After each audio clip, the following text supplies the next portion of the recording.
অবাধ্য হারামজাদা, দেখ কদ্দুসের মেয়ে ল্যাম্বরগিনি, আর তুই গরিবের বোঝা। আজই আমার ঘর ছেড়ে বের হ, তোর মতো সন্তান আমার দরকার নাই। শালা কদ্দুসের মেয়ে আমার জীবনটা জাহান্নাম বানাইছে। একদিন হেলিকপ্টার কিনে তোর বাড়ির ছাদের উপর নামাবো, এইটা হালকের কসম।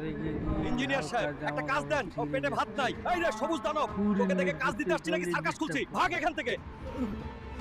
এখন কি করব, কাজও পেলাম না। মনে হয় আমার জীবনটা শুধু মার খাওয়ার জন্যই।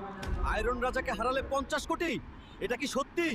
শোন গ্রামবাসী, কেউ আছে নাকি যে আয়রন রাজাকে হারিয়ে 50 কোটি জিততে পারবে? না থাকলে পরিষ্কার বল, তোরা সবাই নামর্দ। আমি লড়বো আয়রন রাজাকে, কিন্তু কেউ স্কিপ করিস না। লাইক দে, তারপর দেখ কিভাবে এই হাতেই রিং কাঁপিয়ে বদলানি। শেষ পর্যন্ত না দেখলে বুঝবি না। ওই গরিব হাল্ক, আমার সামনে দাঁড়াতে আসছিস, তোর যোগ্যতা কি রে? গরিব হাল্ক বলেছিলি না? এই নে, গরিবের খুশিতে আজই তোকে রিং এর বাইরে পাঠালাম। দেখ গ্রামবাসী, গরিব